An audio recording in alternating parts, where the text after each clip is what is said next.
So we've been going through the last couple of weeks, how Jesus presents himself as the Messiah that they don't expect. The people of Israel, of ancient Israel, are a lot like us. And they want to make religion not about God, but about us. They want to make it about them. So in response to simple directions set out by God, they make a whole bunch of rules and regulations. They want to make following God about how well they are doing. They want to make it about achieving and attaining what is glory for themselves. They take what is really about following the Lord and make it about checking boxes on their own checklist of life and making it about them and trying hard.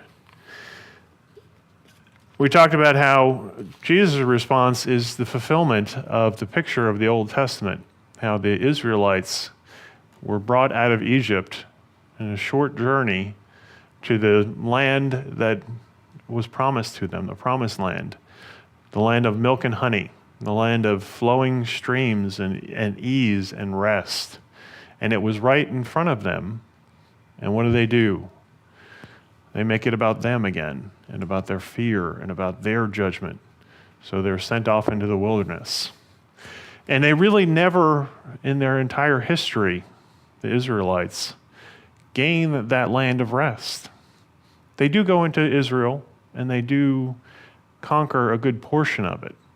And you've got some high points throughout the history of Israel, when David is king, when Joshua first goes in. But they really never grab onto that rest because they keep making it about them, about what they do and don't do, about what they think of God, about their fear and about their achievement and their pride. They fall short every time. Jesus then comes and says, I understand. I understand that you can't hold up your version. You're part of this deal. And it's still okay. Because I love you so much, I'm going to die so that I can hold up your part of this deal. And I will give you rest. We looked at last week and the week before, come to me and I will give you rest. The heart of our faith in Jesus and our following of Jesus is all about resting in Jesus. Not about us. Because he gave his life on the cross, because he died for us, and God accepted that sacrifice, we are justified by him forever. There's not one single thing that you guys have to do to be beloved of God, to be justified by God, to be accepted by God. Isn't that awesome? Anybody else get challenged? Even when I say it, I'm like, is that right? I need to check my theology. Am I telling people something wrong? Yes, we do have to follow God. And yes, works will come from following God. But it's only when we are rooted and grounded in that love, in that salvation, that comes from. The results are the works. The results are the following. The results are holiness. And that's how he offers rest, because we no longer have to fight with God. We no longer have to work to be accepted by God. We just sit down and experience the Father's love. This week we have the big conflict. We just went through that. Jesus just talked about coming to him with rest. And the people who are most opposed to rest now come and oppose Jesus, the Pharisees. They're all about work, work, work. They're all about burdens. And they bring the biggest issue, what has become a huge burden for the Jewish people, the Sabbath. The Sabbath is relatively simple in the scriptures. Exodus chapter 20, among the Ten Commandments. Verse 8, remember the Sabbath day to keep it holy. 6 days you shall labor and do all your work, but the seventh day is the Sabbath of the Lord your God. In it you shall do no work, you, nor your son, nor your daughter, nor your male servant, nor your female servant, nor your cattle, nor your stranger who is within your gates. For in 6 days the Lord made the heavens and the earth, the sea and all that is in them, and rested the seventh day. Therefore the Lord blessed the Sabbath day and hallowed it. Now in chapter 20, just for context, God is speaking to the Jewish people. He starts off that direction by saying, I am the Lord your God who brought you out of the land of Egypt, out of the house of bondage. Then in Exodus chapter 31, starting in verse 12, God says, and the Lord spoke to Moses, saying, speak also to the children of Israel, saying, surely my Sabbath you shall keep, for it is a sign between me and you throughout your generations, that you may know that I am the Lord who sanctifies you. You shall keep the Sabbath, therefore, for it is holy to you. Everyone who profanes it shall surely be put to death, for whoever does any work on it, that person shall be cut off from among you, from among his people. Work shall be done for 6 days, but the seventh is the Sabbath of rest, holy to the Lord.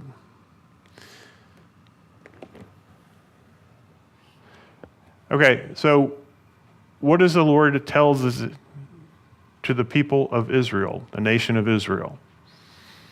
The seventh day, the Sabbath, shall be a day of rest. No work shall be done on that day.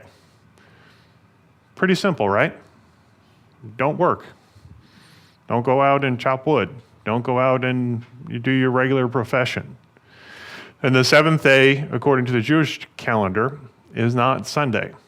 It's Sunday in their calendar was the first day of the week.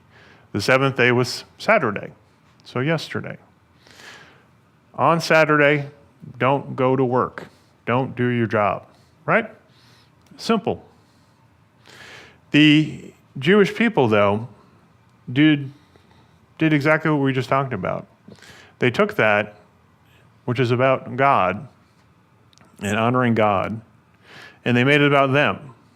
They made it about, let's see how many rules we can make to check all of the boxes on our checklist about how great we are. Let's see how much intellect we can apply to a simple direction, don't work on Saturday, so that we can parse it down to the even minutest point. So that, why? So that we can feel better about ourselves on Saturday when we're not doing something. So they took what we know from Mark chapter 2 in the same passage, a parallel passage, God made to bless people, and they made it a huge burden.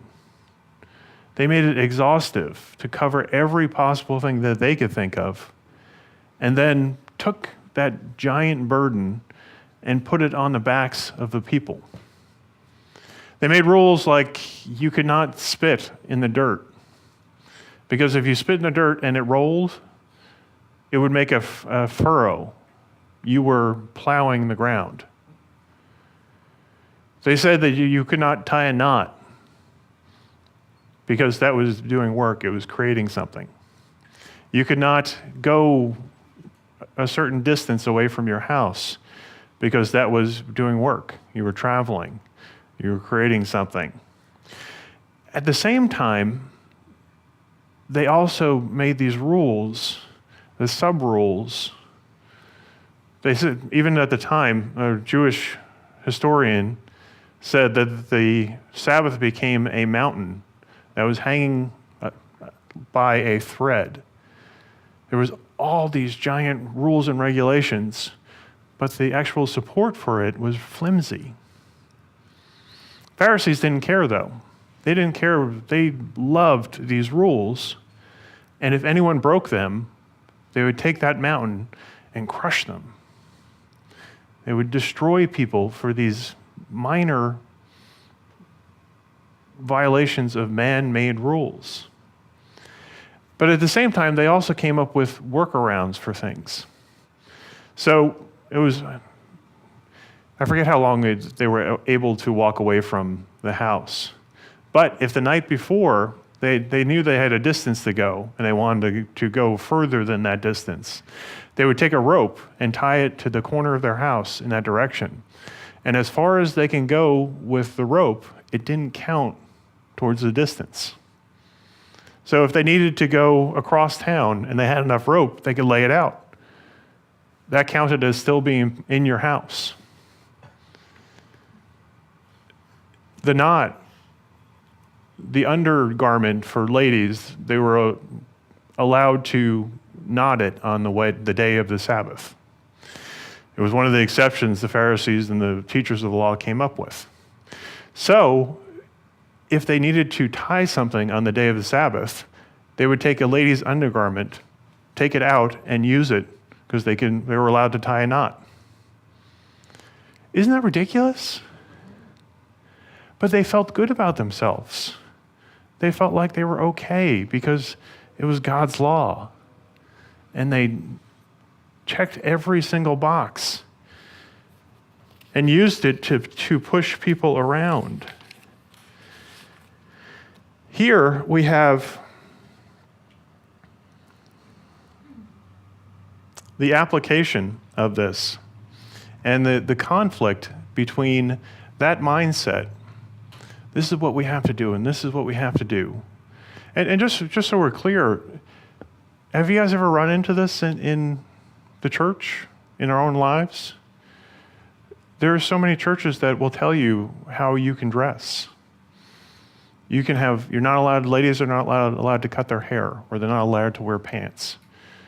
Men have to wear suits, or they have to do this, or they have to do that. And there's nothing wrong with a culture that has different expectations.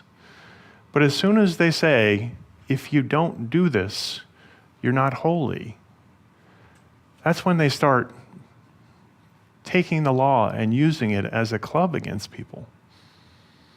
Because Jesus says, come to me and I will have rest. And people say, Jesus' rest isn't good enough. You have to do this. You have to wear a suit. You have to not cut your hair. You have to not wear a skirt or wear a skirt. So in chapter 12, we have the conflict. And these seem like they're kind of far away from us. But think about as we go through, think about what Jesus is saying to us about the nature of religion. Because it's a wonderful message. So verse 1 says, at that time, Jesus went through the grain fields on the Sabbath, and his disciples were hungry and began to pluck heads of grain and to eat. And when the Pharisees saw it, they said to him, look, your disciples are doing what is not lawful to do on the Sabbath. So they're out on the Sabbath watching what the disciples are doing and enforcing the law. Does that sound an awful lot like working on the Sabbath? So they start from a place of hypocrisy. They're out there doing stuff that they say they shouldn't be doing. They're accusing on the Sabbath. They're trying to hold legal proceedings on the Sabbath. And they bring it to Jesus, and they accuse the disciples, saying, they're working. Look, your disciples are working. And they're taking grain. There was, in the law in Deuteronomy, there was a provision for the poor people, essentially, that people who had grain fields had to leave a certain portion along the edges. You might remember from the book of Ruth, it's the same idea, that if the poorer people would come along, there was a certain set-aside section that they could take from. And also, if they were just walking through the field and they just used their hands, They were allowed to take some of the grain and use it, and they would go like that with the husk, to get off the husk and the wrapper, I forget what the name is, but of the wheat, to get down to the kernel that was able to be eaten. So the disciples, and think about just the wonderful picture of the disciples. They're following along after Jesus. They're not worrying about their next meal. They're not fretting. They're just following along after their master. And their master leads them through a field of wheat. It's not a fancy meal. It's not the Four Seasons. But it'll feed them. And they just take it, follow along after Jesus, and have a meal. So taking the grain is not illegal. What the Pharisees are claiming is when they take that grain, it's harvesting. And then when they take off the husk, it's winnowing and threshing. Then when they eat, it's preparing a meal. That is not, does that sound at all like we read Exodus? On the Sabbath, don't work. That has nothing to do with what these guys were doing. It's only in the most minuscule examination and self-centered rules and regulations that you come to the conclusion that this has anything to do with work. They're just eating. Eating while following along after Jesus. The same thing happens in verse 9. Just jumping ahead. Now when he had departed from there, he went into their synagogue, and behold, there was a man who had a withered hand, and they asked him, saying, "Is it lawful to heal on the Sabbath?" that they might accuse him. The Pharisees are coming against Jesus in the name of their Sabbath. Their Sabbath. Now, this Sabbath they're doing is not Jesus's. It's the rules and regulations they've come up with. And they are using this man as a prop. They're using their rules to try to confront Jesus. And Jesus is not going to have it. He's not going to put up with it. He confronts it directly. The interesting thing is also, who came to Jesus the chapter before? You remember? It was the disciples of John. And the disciples of John come in doubt, but in sincerity. And they come with a question. Are you really the one? They come with passion. The passion of John coming to him directly, saying, "Are you really the Messiah? Because I want to know the truth." And we talked about how important that passion is. Grab onto Jesus, hold on to him first in everything we do. But in both of these examples, we have disciples, but they're not disciples of John, and they're not disciples of Jesus, certainly. In John chapter 9, they call themselves disciples of Moses. They're followers of the law.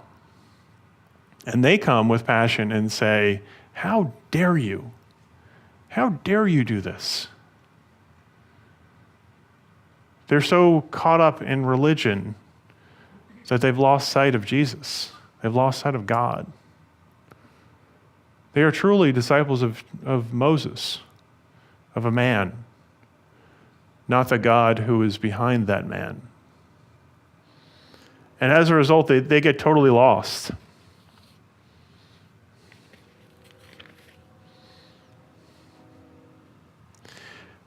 Jesus' response is pretty consistent with what he always says. They say, "Rules, rules, rules." His response is heart. Heart, heart, heart. Heart to follow God. Verse 3 says, "But he said to them, 'Have you not read what David did when he was hungry, he and those who were with him, how he entered the house of God and ate the showbread, which was not lawful for him to eat, nor for those who were with him, but only for the priest? Or have you not read in the law that on the Sabbath the priests in the temple profane the Sabbath and are blameless? It might not be obvious, but when he starts each of those examples with "have you not read," he is zinging them. He is really just poking their pride. These are the Pharisees that most of them had memorized the law by the time that they were young boys. They were all about the law. They were all about the Old Testament. They've read it many, many times. So when Jesus says, "Have you not read?" they're immediately like, "What? I've read that so many times." But the point he's making is they have no comprehension. They have no understanding. Have you read you're going through the Bible and you've very familiar section and you kind of understand it before, but then you're reading it and the Holy Spirit's just like, bam. You read it in a completely different way and for the first time you really understand it. That's what he's getting at here. They've read it many, many times. They've read about David. They've read about the section that covers the priests. And they just don't understand. They're completely missing God because they're focused on themselves. That's why he goes through a whole chapter in Matthew, which we'll get through, in Matthew chapter 23, to these same guys saying, "Woe, woe to you, who bind great burdens to people, but have no desire to keep them yourselves." And he refers first to David and when he's on the run from Saul. And he goes to the temple, to the high priest, and he needs food. And the high priest gives him the showbread from the sacrifice from that day so that he can eat. Because David, at that point, is the anointed king of Israel. He is a servant of God, and God has brought him there and provided bread for him. Jesus is making the point that in times of genuine need, when people are in trouble, the ceremonial law is not as important as mercy, as love. This is an example here, but this is the example for us would be someone coming into church, disheveled and smelling terribly, but in great need. Interrupting church, but in great need. Or you're on your way somewhere to do what you think is a good thing, and your plans get changed by someone in need. What do we do then? Do we honor ceremony, practice? Do we honor our established routine? Or do we serve God? It's the reason why in verse 7, he said, "But if you had known what this means, I desire mercy and not sacrifice, you would not have condemned the guiltless."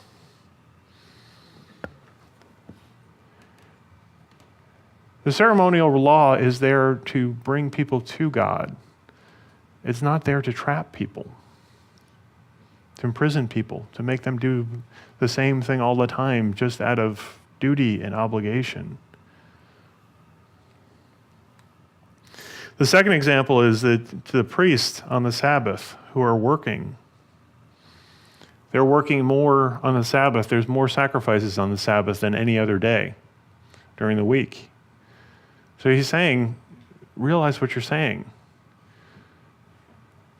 They're allowed to because they are serving God. There are times where we our service of God and mercy towards people trumps our ceremony, our usual practices.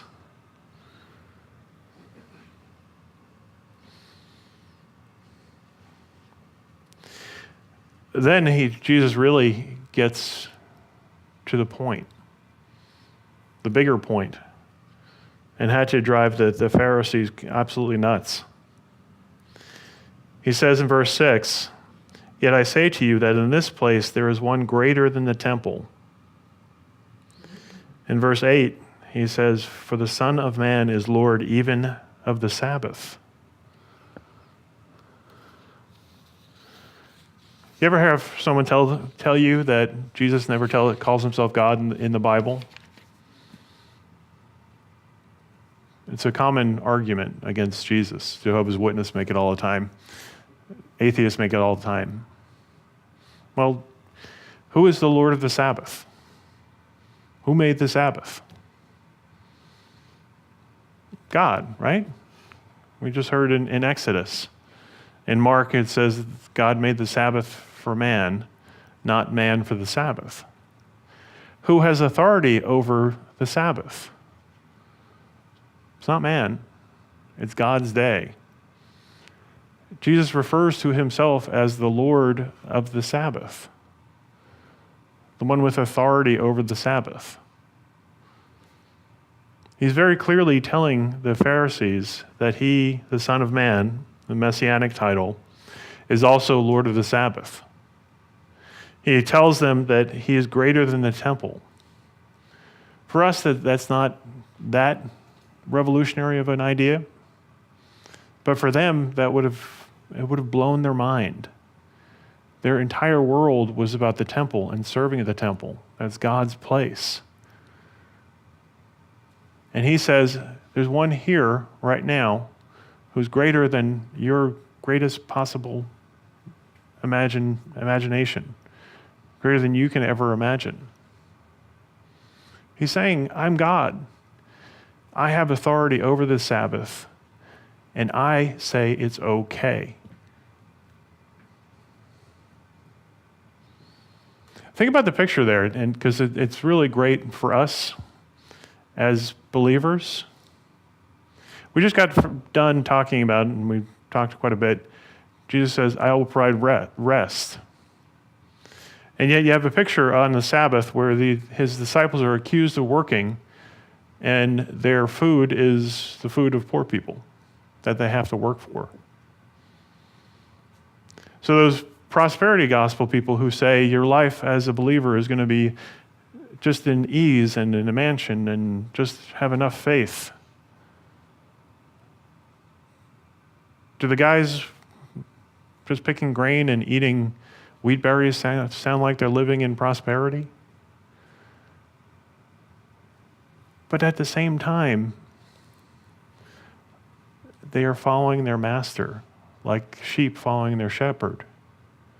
He's walking with them. They're walking along with him, and he's led them into a field where they can eat. When the Pharisees come, do you notice they're not there arguing? They're not responding to the Pharisees. They're not forced to lay out the defense of what they've done. That's what the master's doing. Probably don't even know what the plan is at that point. This is the sheep just following along. All right, Jesus, what do we do? Here's some food. Here's some feed. Eat it up. I'll take care of arguing with the Pharisees. You guys just hang out.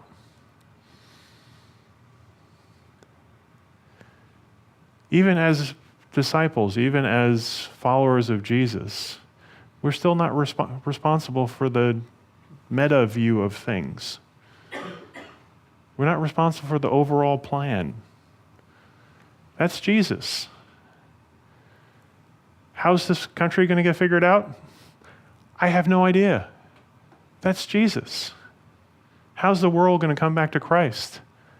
I have no idea. How are we going to become united with the political divide in this country?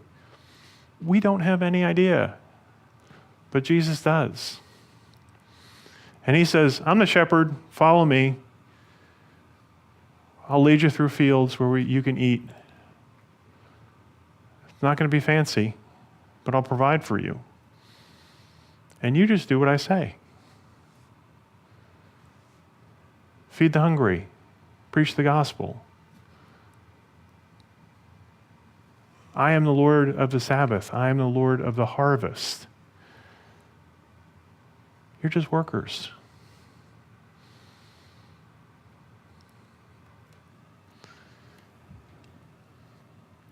Does that challenge anybody's pride? Anybody's desire to fix stuff ourselves? Or just me?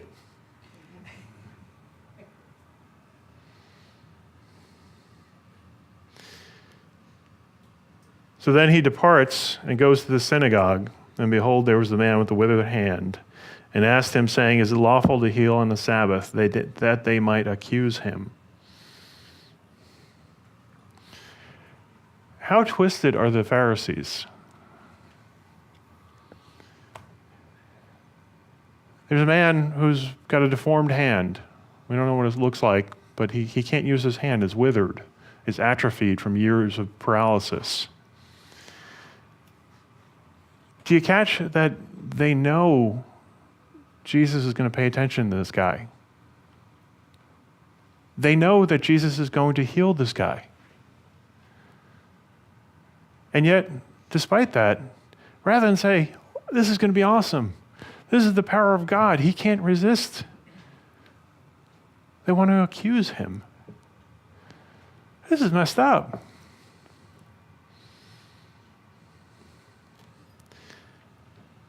It says on one hand just how great Jesus is, that even his worst enemies know that he can't resist a guy who is paralyzed, who is struggling, who is suffering.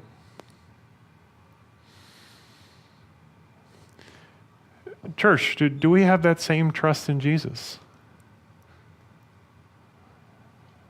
I know that sometimes when I'm suffering, I think, he's not going to help me. He can't. My thing's not a big deal. I have doubt. But the Pharisees know that guy is going to be the first one he sees because he loves people and he's going to go after him. And even though it's going to cause trouble, he's going to heal. The rest in Jesus is also a rest of restoration and healing and joy.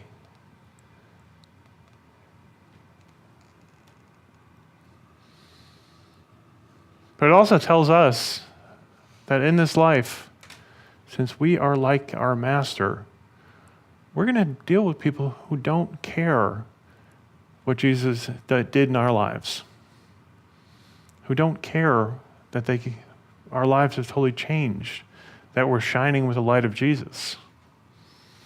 They're so opposed to Jesus that no matter what we say, no matter what we do, no matter how obvious it is that our lives have totally been transformed and Jesus is responsible, they're still going to oppose us. If they hated him, they're going to hate us. And that's okay. Because remember, he's got the higher view. He is responsible for the harvest and determining what's going to happen next.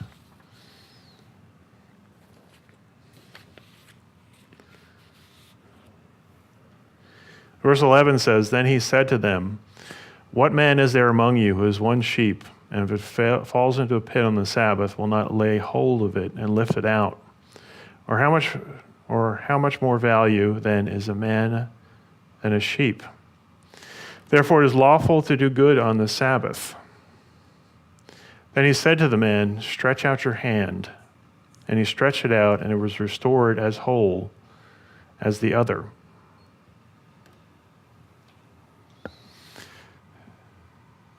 I think this is really amazing to think about. You think about healing today. And most of the time, the man would have the withered hand, and there would be something. Even with most medicine, you'd have to go into physical therapy, or you'd have to take incremental improvement. The man's hand is completely atrophied, so he can't use it. It's withered away. In a moment, it's perfect. Just like the other hand. That's the sort of restoration Jesus does. It doesn't matter how far people have gotten.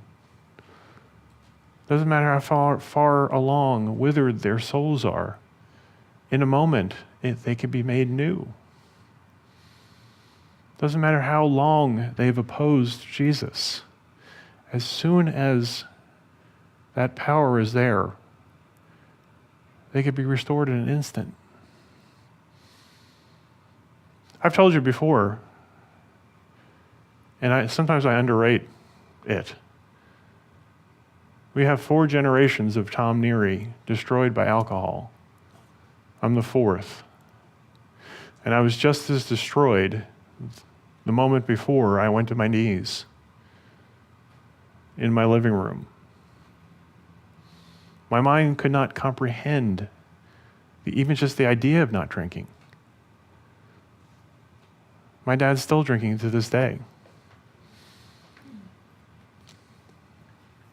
And in a moment, he changed that. Completely restored. Completely made new. If you're here today and you're struggling with something, look, there are times where he walks us through something slowly. There are times where he says, okay, get up and walk. I'm going to heal you incrementally. But he also can just change it.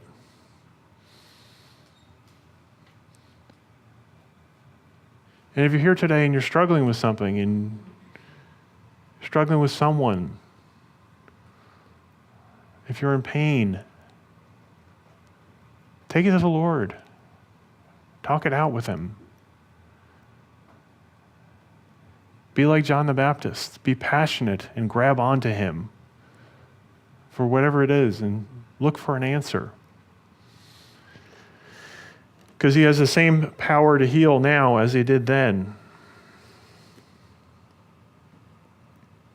Jesus is contrasting love and simple compassion with the empty ugliness of the Pharisees.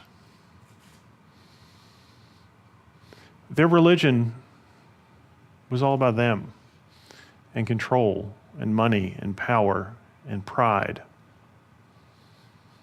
And that's where we get when we leave God out of our religion. I know people say a relationship with Jesus is about relationship is not religion, but it is religion. It's just a religion that is focused on a relationship with a real, living, powerful Savior. They were serving a temple that was empty. They were killing animals in sacrifice there for a God who said, I'm not going to be in that temple anymore because you abandoned me.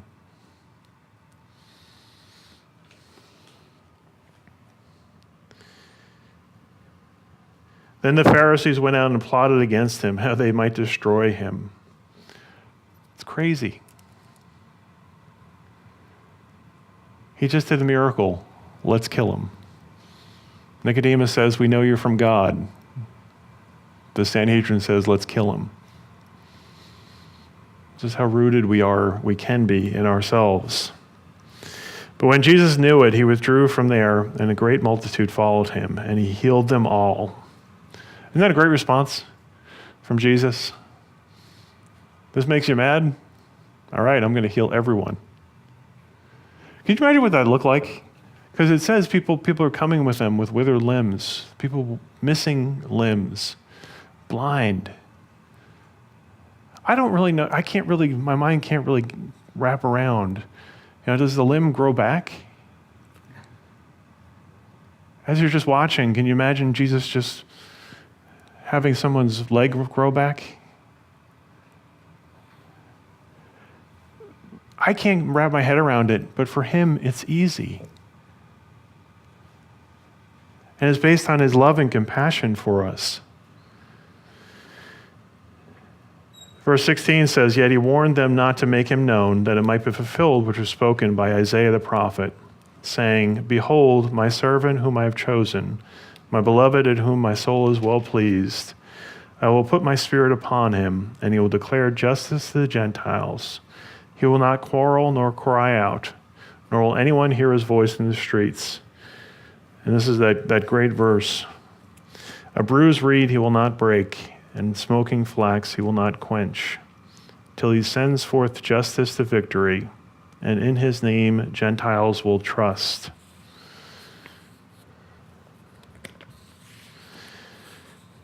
So we have, all right, when we're talking about the Sabbath, we can get caught up in the Sabbath part, we can get caught up in the Pharisees part.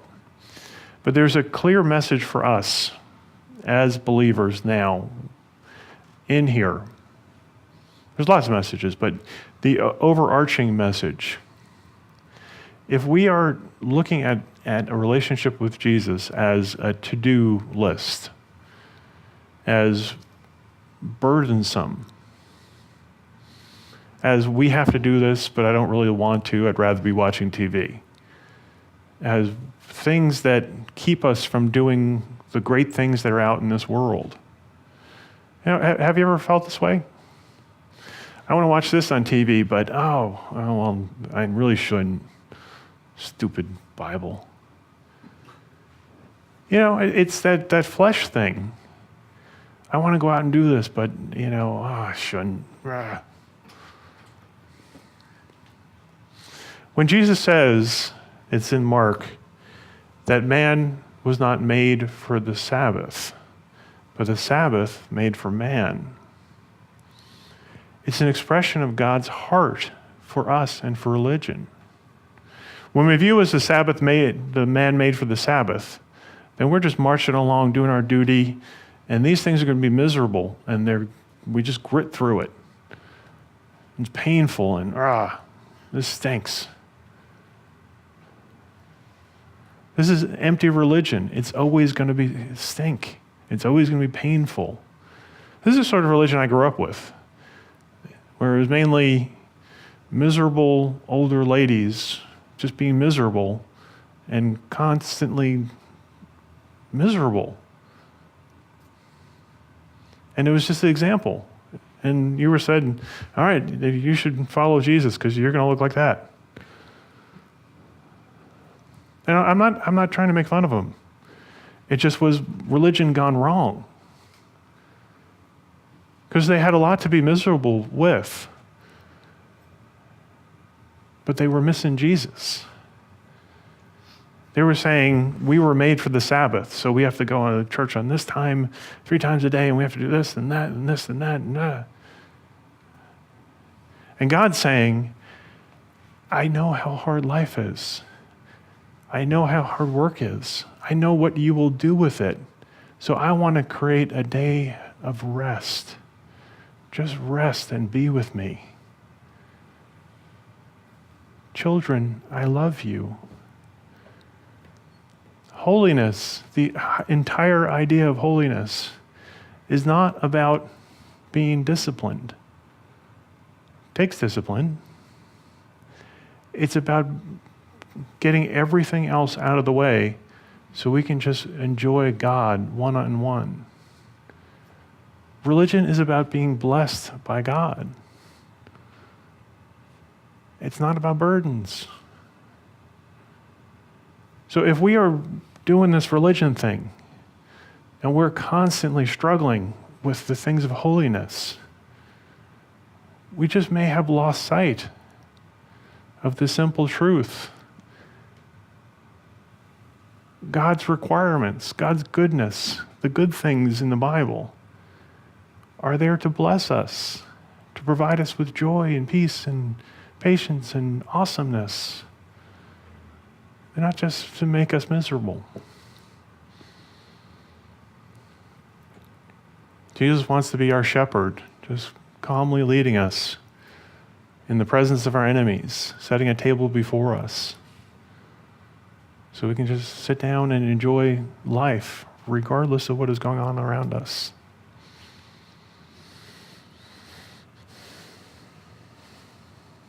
And we will stop there.